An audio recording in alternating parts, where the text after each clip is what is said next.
ఈరోజు నాగ పౌర్ణమి శుభముహూర్తం. ఆ శుభదినాన శుభముహూర్తంలో Telugu Desam party, Janasena party రెండు కలిపి ఎన్నికల పోవడానికి సిద్ధమవుతున్నాం.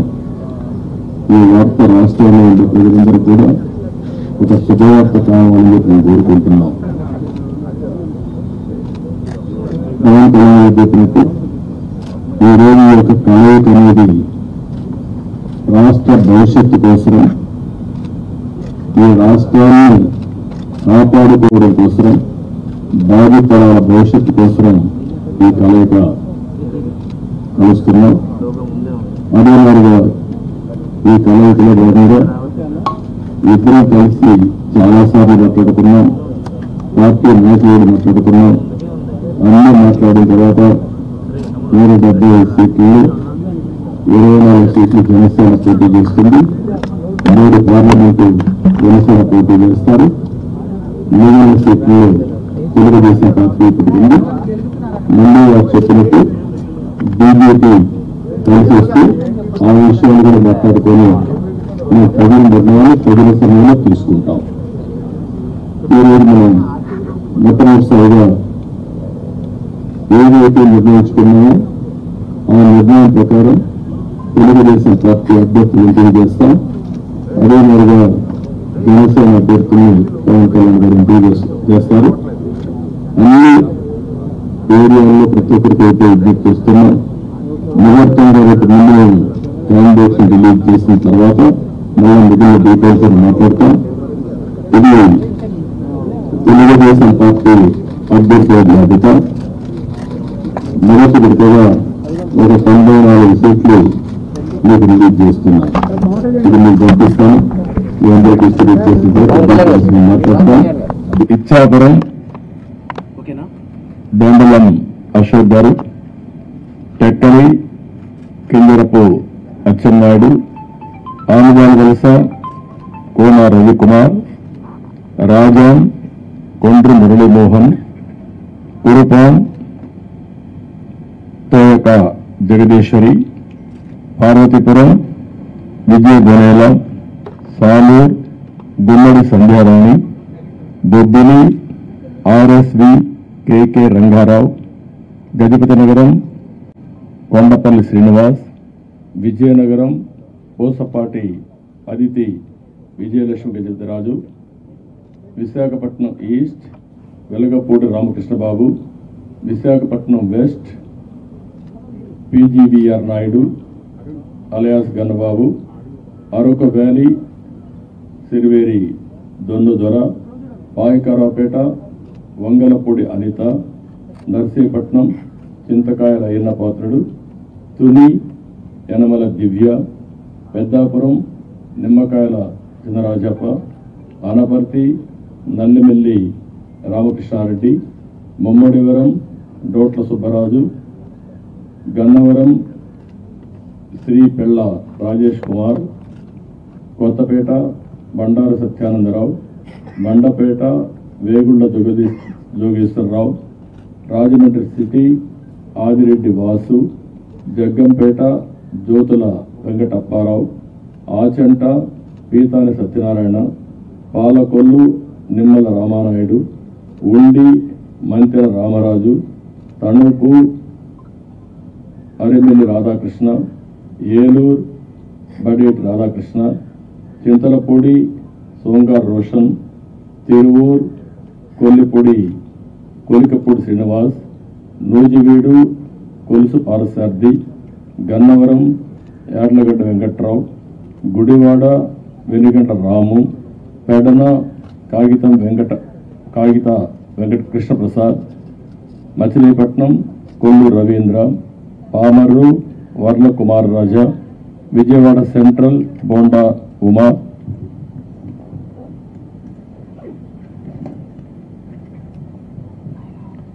విజయవాడ ఈస్ట్ గద్దె రామ్మోహన్ రావు, నందిగామ తొందరల సౌమ్య, జగ్గైపేట శ్రీరామ్ రాజగోపాల్ తాతయ్య, తాడికొండ తెనాలి శ్రవణ్ కుమార్, మంగళగిరి నారా లోకేష్, కన్నూరు భూమికొండ రవీంద్ర, ఏలూరు మెక్క ఆనందబాబు, రేపల్లె అనుగణ సత్యప్రసాద్, బాపట్ల వేగేశం నాగేంద్ర వర్మ, ప్రత్తిపాడు బోర్ల రామాంజనేయులు, తెల్లూరుపేట పత్తిపట్టు పుల్లారావు, సత్తెనపల్లి కన్నా లక్ష్మీనారాయణ, వినుకొండ జీవి ఆంజనేయులు, మాచర్ల జోలకంటి బ్రహ్మానందరెడ్డి, ఎర్రగొండపాలెం గూడూరు ఎరిక్షన్ బాబు, పరచూర్ ఏలూరి సాంబశివరావు, అద్దంకి గొట్టిపాటి రవికుమార్, సంతోదలపాడు బొమ్మాజీ నిరంజన్ విజయ్ కుమార్, ఒంగోల్ దామర్జల్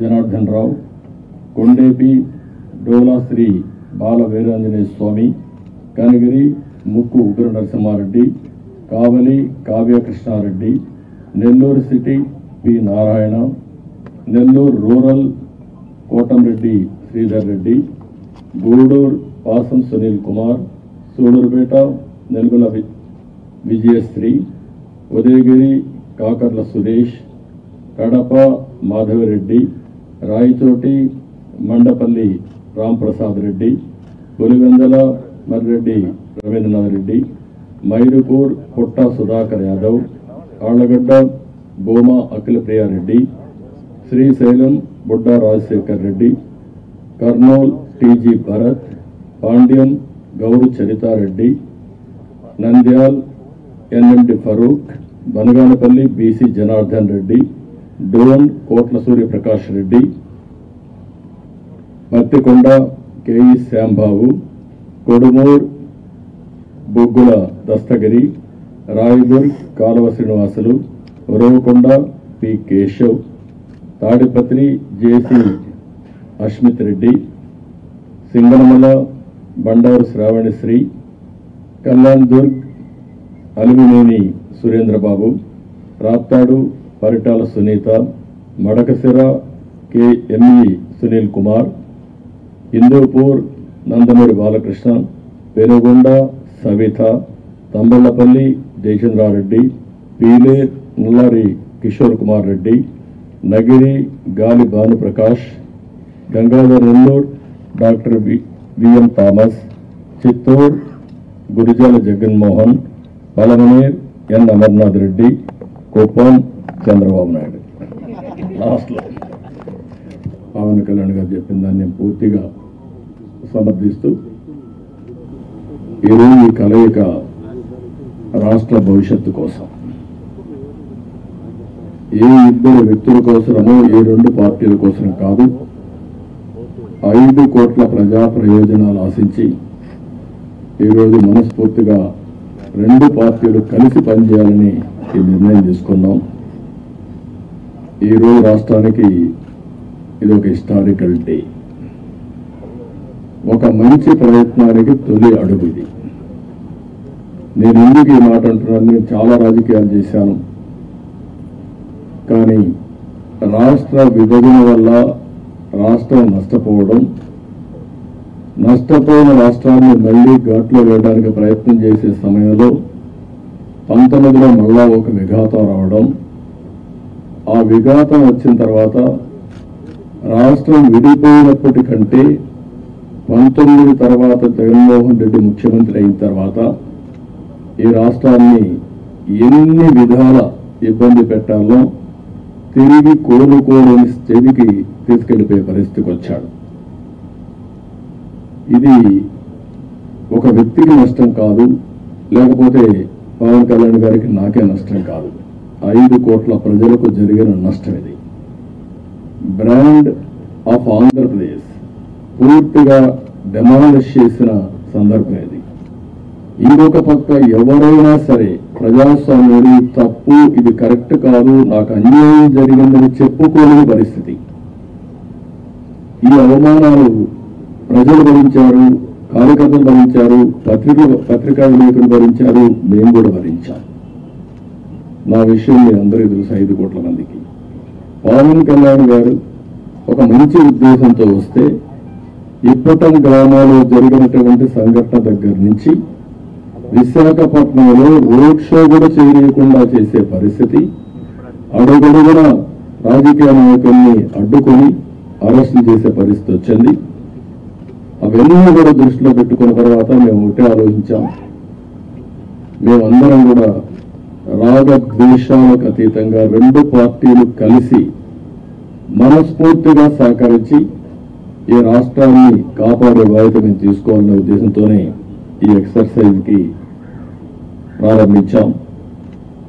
అయితే ఈరోజు ఒక అహంకారంతో కూర్చున్నాం. దీని పక్కనే ప్రజా వేదిక విధ్వంసంతో ప్రారంభమైంది. ఆ ప్రజా వేదిక విధ్వంసం అయిన తర్వాత డెబ్రీస్ ఇంతవరకు తీయలేదు. ఒక అహంభావి ఎంత ఈ విధంగా ప్రవర్తిస్తాడనేది ఇది ఒక ఉదాహరణ. అంటే అనిత్యం నేను కానీ నా దగ్గరికి వచ్చిన పవన్ కళ్యాణ్ గారు కూడా చూస్తే గుర్తు రావాలి ఆ విధ్వంసం. ఆ విధంగా విధ్వంసం చేసే పరిస్థితికి వచ్చారు. ఇవన్నీ చూసిన తర్వాత రాష్ట్రాన్ని వైసీపీ బారి నుండి విముక్తి చేయడం కోసం, రాష్ట్ర ప్రజల భవిష్యత్తు కోసం మేము కలిసి పనిచేస్తాం. ఇంకొక పక్క అభ్యర్థుల్ని వారి అభ్యర్థుల్ని ఇప్పుడు ఎవరిని అనౌన్స్ చేస్తారో నాకు తెలియదు, మా అభ్యర్థుల్ని వారికి తెలియదు. కానీ వారు మంచి అభ్యర్థుల్ని వారు ఎంపిక చేస్తున్నారు. మేము కూడా బెస్ట్ అభ్యర్థుల్ని మేము కూడా ఎంపిక చేస్తున్నాం. ఈరోజు చూస్తే నా రాజకీయ జీవితంలో ఎప్పుడూ చేయనంత ఎక్సర్సైజ్ చేశాను నేను. ఆ విషయం నాకు 9వ ఎన్నికలు 9వసారి ఎన్నికలు పెట్టినప్పుడు సమైక్య ఆంధ్రప్రదేశ్లో కూడా ఇంత ఎక్సర్సైజ్ నేను ఎప్పుడు చేయలేదు. అంత ఎక్సర్సైజ్ చేశాను. 1,10,00,000 దగ్గర నుంచి అభిప్రాయ సేకరణ చేసుకున్నాను వివిధ సోర్సెస్ ద్వారా. నేను ఒక్క సోర్స్లో చేయలేదు, అనేక సోర్సెస్ పెట్టి ప్రజల్ని కార్యకర్తల్ని కాన్ఫిడెన్స్ తీసుకున్నాను. నేను ఒక మహత్తరమైన కార్యక్రమానికి శ్రీకారం చుట్టినప్పుడు నాకు సరైన సమాచారం కూడా ఉంటే సరైన నిర్ణయాలు తీసుకుంటాం. నాకు సరైన సమాచారం లేకపోతే సరైన నిర్ణయాలు తీసుకోవాలనే ఉద్దేశంతో సమాచారం తీసుకుని అన్ని కోణాల్లో విశ్లేషించిన తర్వాతనే ఈ 94 అభ్యర్థులు రోజు వరదోసి ఫైనలైజ్ చేశాం. ఇందులో కూడా మీరు చూస్తే ప్రజల మధ్య ఉండే వ్యక్తులు కానీ, ప్రజలు కోరుకునేవారు, ప్రజల ఆమోదయోగ్యం ఉండేవాళ్ళు, సమర్థవంతంగా ఎన్నికలను ఎదుర్కొని అవతల వారితో పోటీపడే అభ్యర్థుల్ని ఎంపిక చేయడం జరిగింది. ఈరోజు ఈ 2 ఎక్సర్సైజుల్లో 118 పూర్తయినాయి. 94 మేము చేశాం, వారు 24లో 5 అనౌన్స్ చేశారు. మిగిలిన అభ్యర్థులు వారు ఎంపిక చేస్తారు. మొత్తం కలిసి 118 అభ్యర్థులను ఎంపిక చేసుకునే పరిస్థితికి వచ్చాం. ఈ అభ్యర్థుల ఎంపికలు తెలుగుదేశం పార్టీ యువతకు, మహిళలకి, బీసీలకు, అదే మరి యంగ్స్టర్స్ కి ఎక్కువ ప్రాధాన్యత ఇచ్చడానికి ప్రయత్నం చేశాం. చదువుకున్న అభ్యర్థులకు కూడా ఎక్కువ ప్రాధాన్యత ఇస్తున్నాం.